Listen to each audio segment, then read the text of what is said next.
Carl and Lou here from Games, Brains and a Head-Banging Life. gbhblofficial for short. And it's the third last Nasty. We're into the final 3 and we're taking a look at Nightmare. Also known as Nightmares in a Damaged Brain, which is what I thought was its predominant name, but actually Nightmare is what it's actually more known as. It's a 1981 American slasher film written and directed by Romano Scavolini. This was a notorious one. More notorious than you might actually think upon rewatching it. You find out afterwards quite how much trouble this one got in, including this incredible story. It was banned, of course, in the UK as a nasty, but its distributor was sentenced to 18 months in prison for refusing to edit, guess how much? 1 second of violent footage out of it. Wow.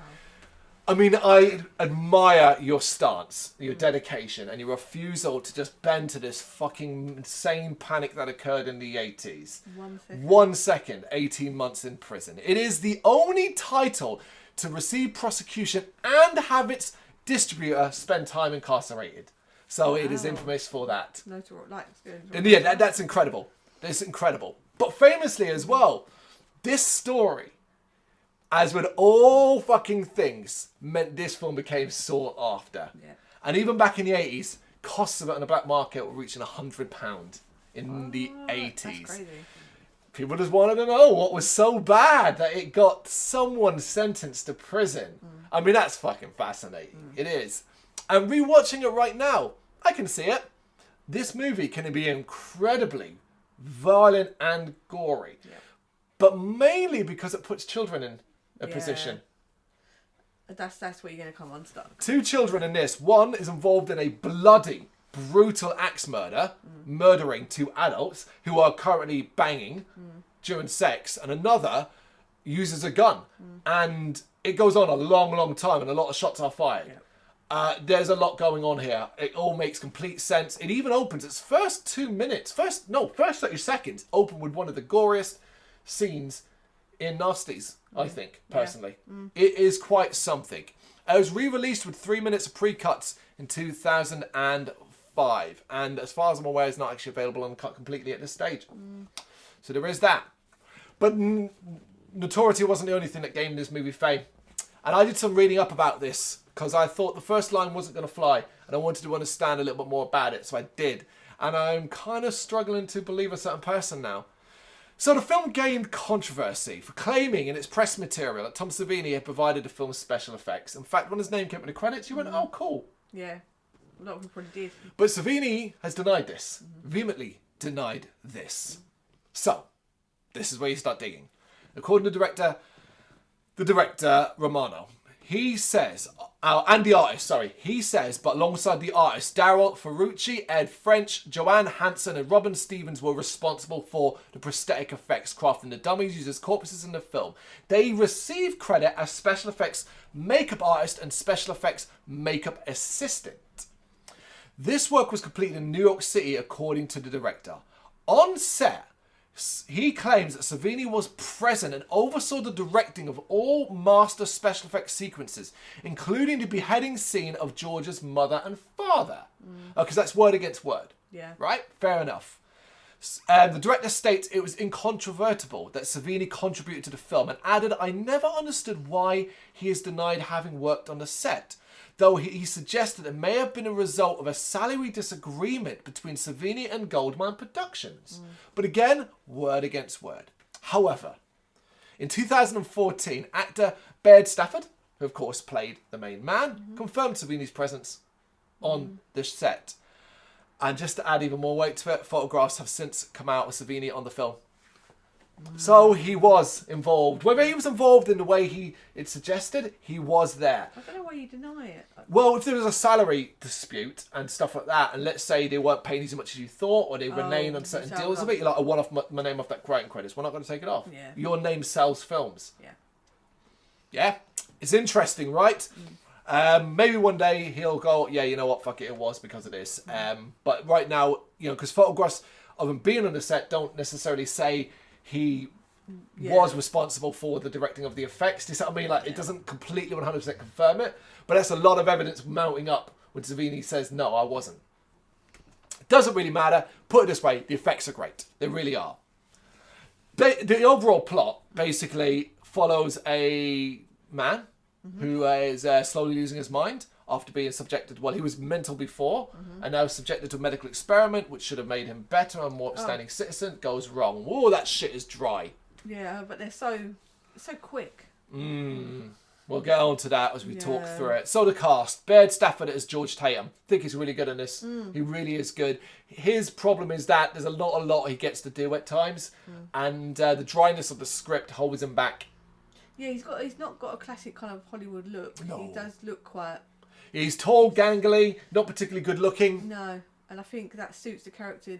Obviously, I mean, they're trying to tick like boxes. I think If you walk past this man in the street, you wouldn't look twice. Just a guy. Yeah. Yeah.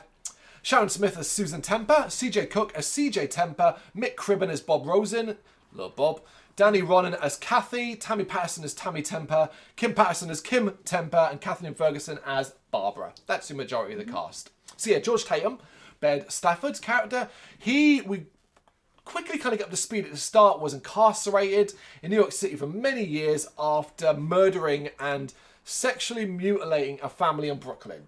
This is the information we kind of get dropped on us at the start. Yep. During this incarceration, he's been experimenting on an experimental procedure that supposedly by taking pills and through cognitive therapy and elements like that, reprograms his brain to remove any violent tendencies, turning him into an upstanding citizen. The film does a terrible job of explaining how this works, because what it does at the start is jump back in time, back and forth over. We open with George waking up in his bed, screaming from uncovering his cover to find a mutilated corpse of a woman. Looks amazing. That's what I talked about in the first 30 seconds. And then screaming. And the dude can scream in a, what do they call those jackets? Straight jacket in a cell. Screaming like that as well. And other times we're jumping and it's like scientists sitting in front of these really old computers looking at details about him. And then it's George walking down the street in New York City and we're like, oh.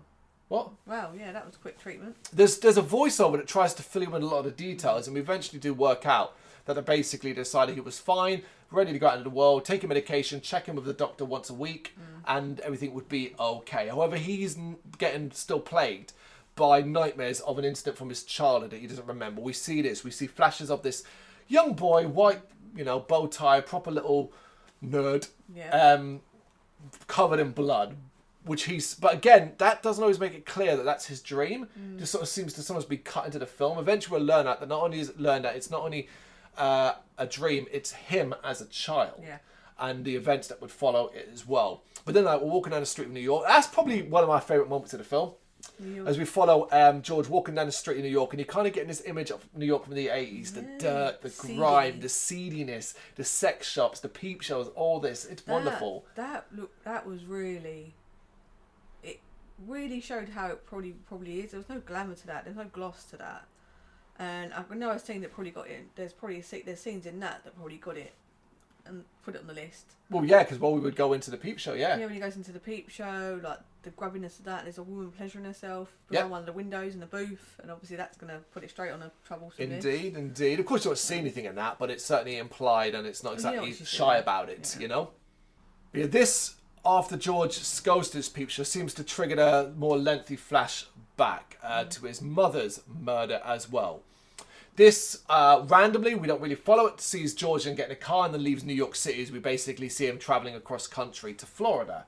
And then we cut to this family. This is Susan, a single mother with her daughters Kim and Tammy, and her bratty, prank-heavy son, CJ. Yeah. Ooh, this kid does everything. Always a little... I mean, one of the fucking pranks that he does, right? One of the pranks that he does involves him not only pretending he was stabbed, but doing it to such an extent that the mother has to come all the way back from spending time with her boyfriend on his boat, all the way home, to then get checked over by her boyfriend, Bob, who then sees that there's nothing there. Catch up. It is the most elaborately... And you're like... And then he's like, seems shocked that he's in trouble. And you're like... You're an idiot, kid. Yeah. It is one of the most elaborate, stupid pranks I've ever seen, and unfortunately drawn out.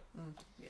We're talking about these characters in particular. I really like Susan. I thought she played it brilliantly. A mother, a woman who has been left alone, stressed, with 3 kids, all of a certain age, CJ's constant misbehaviour, while also trying to get this relationship going with this guy, Bob, who's single, a bit more of a free spirit. You know, he looks like, we kind of were shocked. We thought he was going to be a douche because he looked like one. Yeah. And he's on a boat and you knew, you know, and then she's called away by the kids and he's like, oh, and we're like, oh yeah, he's going to get angry and stuff like that. And no, the dude is lovely. He's actually really nice, including taking the kids out for food. He's polite to them. He seems, and we're like, oh, this is kind of nice. Like even like students screaming at him and stuff. He's like, look, you know, calm. Yeah. Like he just deals with it. He just seems like a nice guy. We're like, oh, that's such a nice surprise. Yeah, like it's not like everyone's like left her to like deal with these kids in the house and everything on her own. But, yeah, it's just nice. But seemingly, having followed this part of the story, the filmmakers are like, well, no, we need to have more blood and guts in this. We then go back to George, who ends up breaking down and getting stranded. He goes to a local bar and follows a woman home, where he then murders her in her home. This is the randomness of it. This doesn't feel earned. George's descent doesn't feel earned, because we don't know enough about what the psychiatric, because during all of this we keep cutting back to the hospital and the doctors now finding out that he's not checked in and that he appears to have left the city, and they've got this weird tracking thing where they're able to approximate where he may have gone. And now what doesn't make any sense about this, right? Any sense about this is what we will find out at the end, which is basically that Susan is his ex-wife and they're his children. And obviously they split up or whatever, and then he got put in prison for what he did. Why the fuck would you need a machine to approximate? You would surely think, okay, is he likely to have hunted down his ex-wife? Yeah. Like, that would be the first area we might want to look into. Yeah, you right? wouldn't have to look at it on a computer. You'd be like, well, places he's gonna go. But only that as well. There's never any law enforcement used in this aspect of George's life. So George has been incarcerated for mass murder, bloody, violent, sexualized murder of a family. The dude is never getting out of prison. So, all right, so let's say the government or whatever, the law enforcement agreed to allow him to be taking part in these trials. They really don't care about this dude's life, whatever. But they're allowed to release him after? Oh, yeah, he's fine now. No, the crime still exists. The punishment, do you see what I mean? Like, too quick. It's just all too quick and not explained as well, because it happens so soon after George is released from the trial that we're like, how do you know he's okay? Yeah. And like, what really sense do you have to track him? Oh, George, make sure you take your pills and check in.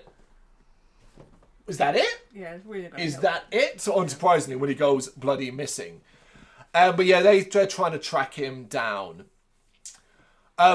He also starts to call a house. Well, you know, it's never shown that it's George, but we know it's George. He calls the house, doesn't really say anything, and just, you know, breathes heavy sometimes.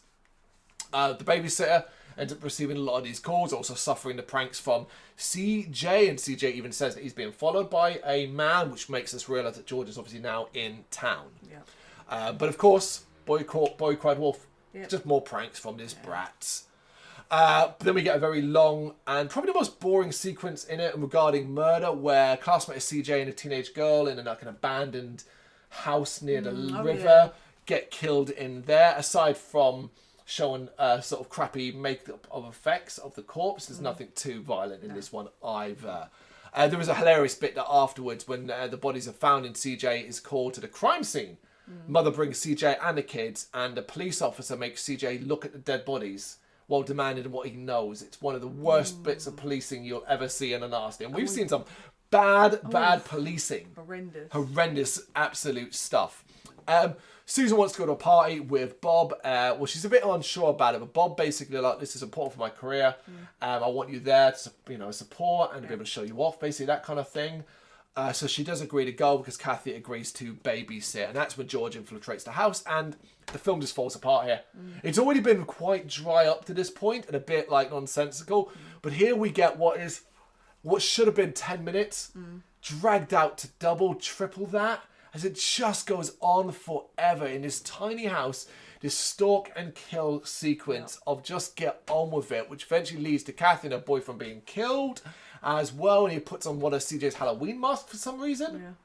Didn't get that either, which just makes him look, you know, like an old man mask, and then chases the children around. They barricade themselves in the upstairs bedroom, and CJ ends up obtaining a revolver from his mother's dresser and shoots George. And oh my god, this film Do you know how many times he shoot him? 8 times. But not at once. Twice.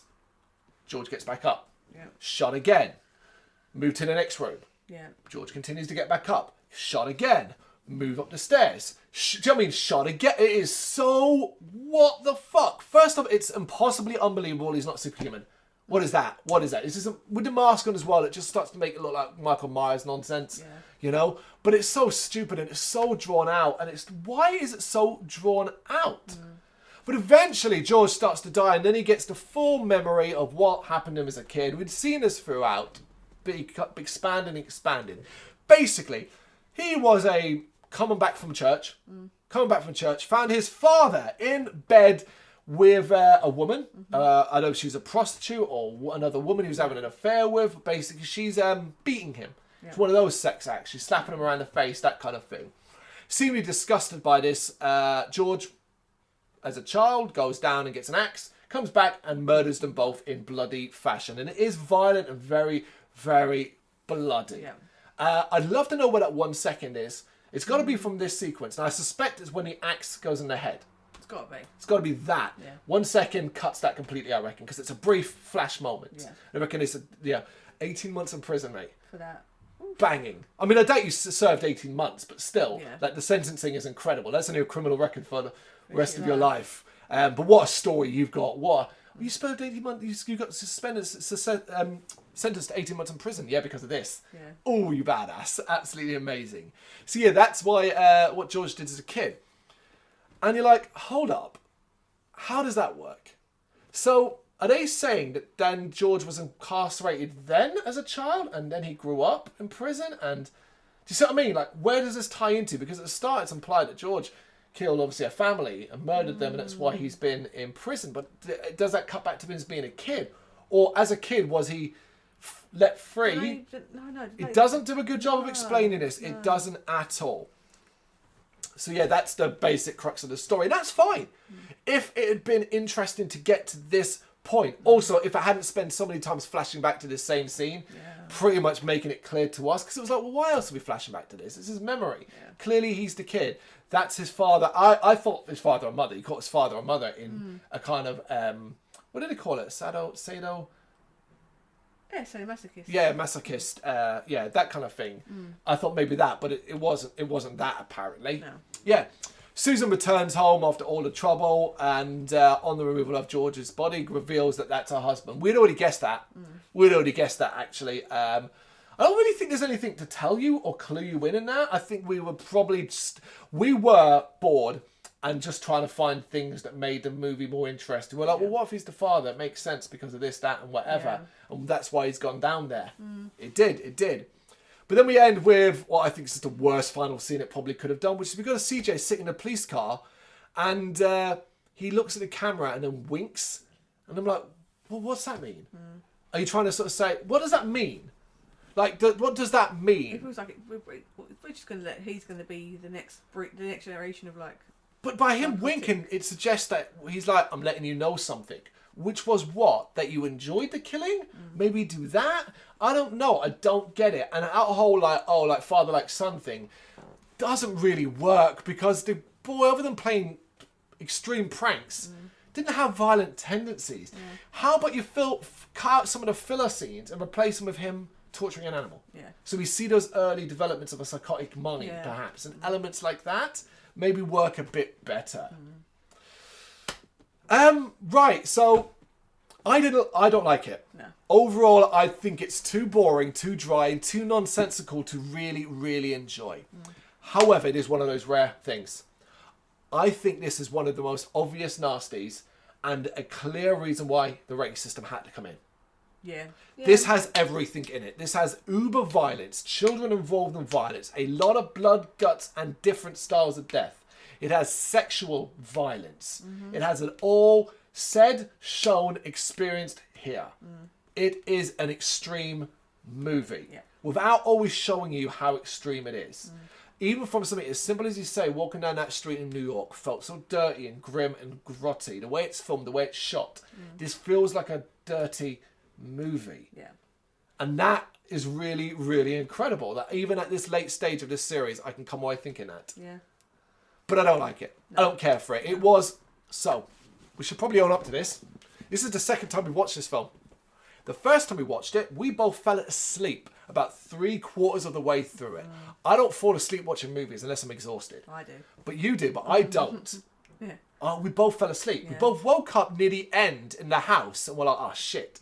Let's just stop it and rewatch it a couple of weeks down the line. It would take us a couple of months to come back to it. But even then you start to drift off near the end again. Do you see what I'm saying? And that hasn't happened with any of the most recent ones we've been doing. So I think that might give you a clue how kind of dull this movie can be. I don't know. It's Nightmare or Nightmares in a Damaged Brain. What do you think? Do you agree with us or you got more positive things to say about it? Let us know in the comments. Thank you very much for watching. If you liked what you saw, please help us out by giving us a thumbs up and hitting that subscribe button. If you really liked what you saw, consider donating to keep the website and channel running by buying us a coffee via our coffee page or picking up some merch from our Big Cartel store. You can check us out on gbhbl.com as well as via our social media, Facebook, Instagram and Twitter, as well as listen to our interviews via SoundCloud, Apple Music and Spotify. Just search for GBHBL. Games, horror and heavy metal. What else is life for?